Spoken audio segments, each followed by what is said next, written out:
अस्सलाम वालेकुम, मैं हूं डॉक्टर मोहम्मद हमाद समी और आप देख रहे हैं life stock podcast with doctor Hamad. इसमें पॉडकास्ट में हम रस्मी गुफ्तगू नहीं करते। हमारी कोशिश होती है पॉलिसी मेकिंग है उस पर बात की जाए। जो हमारी लाइफ स्टॉक डिपार्टमेंट की बेहतरी के लिए काम कर रहे हैं उन लोगों से सख्त सवालात किए जाएं और जो लाइफ स्टॉक डिपार्टमेंट को लीड कर रहे हैं उन लोगों की जो नजरियात हैं, उन लोगों के जो काम है वो आप तक पहुंचाया जाए। आज हमारी खुशकिस्मती है कि हमारे साथ वो मेहमान मौजूद हैं जो उन टॉपिक पे रिसर्च कर चुके हैं जिन टॉपिक्स पे आम लोग बात करना भी गवारा नहीं करते, जिन टॉपिक्स पे बात करते हुए बड़े बड़े लोगों की कांपें टांग जाती हैं।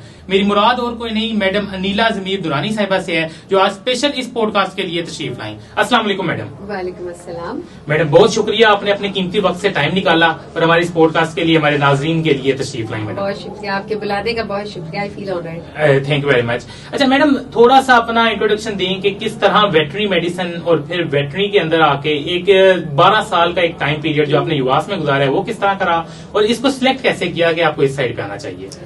एक्चुअली वेटनरी मेडिसिन से मेरा बड़ा पुराना ताल्लुक रहा है।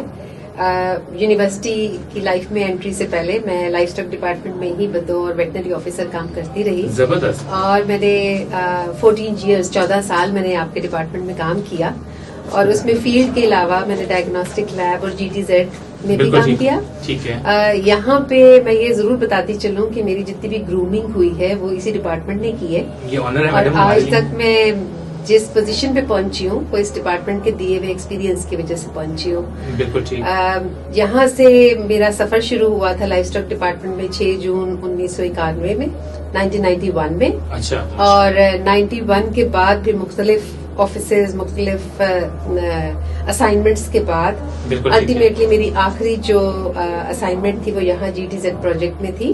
और एज अ टेक्निकल ऑफिसर मैं काम करती रही और यहाँ पे जितनी भी रिसर्च होती थी, जितनी भी रिपोर्ट्स बनती थी, जितनी भी टास्क फोर्स उस वक्त बना करती थी, जी। उसमें हमें मौका मिलता था एज ए जूनियर ऑफिसर वहाँ बैठ के और वो टॉक्स सुनने का और मिनट्स रिकॉर्ड करने का। बिल्कुल ठीक है। सो यहाँ से फिर मुझे जो इन्फॉर्मेशन मिली वो आज तक जब मैं अपनी क्लास में पढ़ा रही होती हूँ बिल्कुल वो आज तक मेरे काम भी आती है। और उसके बाद फिर मैं PhD करने चली गई 2003 में university of veterinary animal sciences में।